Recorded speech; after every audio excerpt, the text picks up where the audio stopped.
Bits and Pieces by Judy Scatner. For a cat, Tink was an odd duck. Perhaps it was because he had been raised by a granny man, or maybe it was because his brain was the size of a pea. No matter, his family loved their little boy to bits. One time, when he and his sisters were quite young, they peeked into each one of his little brown ears. And do you know what they saw? They saw each other. And this explained a lot, such as their cat's eating habits. After months of sneaking these kind of snacks, Tink teetered into the kitchen and tipped over. And no amount of coaxing could put their boy back on his paws. So his mother, who loved her boy to bits, had no choice but to take Tink to the kitty clinic, where they treated him with green gloves and a giant red pill.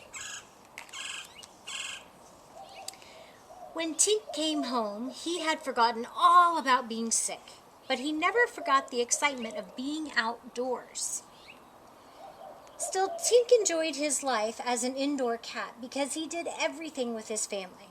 He read with them, he bathed with them, he worked with them, and he played with them. But from time to time, his family had to leave Tink home alone.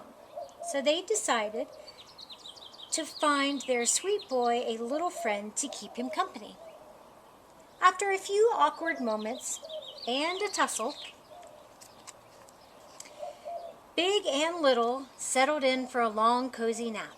And from that moment on, the two cats loved each other to bits and pieces. Just as he had learned to be a good cat from his granny man, Tink decided to be a mother brother to his kitten. Among his many lessons were weaving and warming and how to help with the laundry.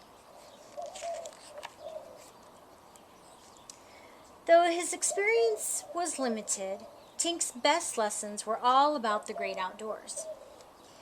And over the years, he tried to get more experience. Get back here, sneaky peek. Oh, no, you don't, monkey pants. Got you, butterball. But it was a battle Tink would always lose. And on his way to becoming a very old cat, Tink would lose many more things. Most of his hearing, a few pounds, and all of his common sense. So that's why on his 20th birthday, Tink licked a stick of butter, then slipped unnoticed out the front door while his father brought in the newspaper. For the first time in his life, Tink was an outdoor cat, and it felt intoxicating. He strolled past 2 barking dogs and 3 squawking crows. Then Tink wove his way through a thick stand of bamboo until he met the moon on the other side. "I'm going home now," he announced, the old boy. Or so he thought. Because after a night of wandering, Tink woke up confused and hungry inside the middle of an old rubber tire. And sitting on the floor right next to him was a plate of fresh pink salmon. A block away, 2 little girls were studying a poster about a lost cat. "Hey," said Maya, "isn't that the cat in the Walker's garage?" "Yep," said Allie. "It sure is."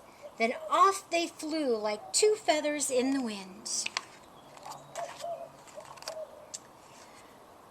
But right around the corner and 2 streets down, the cat stranger was beginning to cause a real commotion. Where did he come from? It's like a miracle. Ooh, he's so cute. Will they keep him? He came from the tire. Do you think he can see? His eyes are so glassy. No, Tugger likes to eat cats.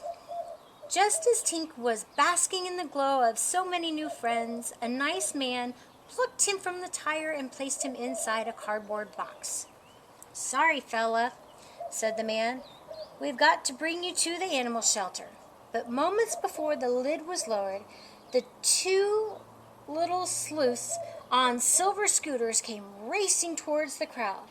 Huffing and puffing, right behind them was a lady who looked like she had lost her best friend. "We found her!" shouted the girls, dropping their scooters. "Found who?" someone shouted. "Tink's mother, of course," replied the girls. "It's another miracle," declared a child. Well, it wasn't a miracle, but to the lady who loved her boy to bits and pieces, it sure felt like one. Over in the box, Tink sat as still as a stick until he looked up and saw two sweet girls who reminded him of his own sisters. "Come on, cutie pie," said Allie. "You're going home," said Maya. Then as both girls gently lifted the old boy up for one last kiss, they couldn't help but see into Tink's soft brown ears. And you know what they saw? They saw each other.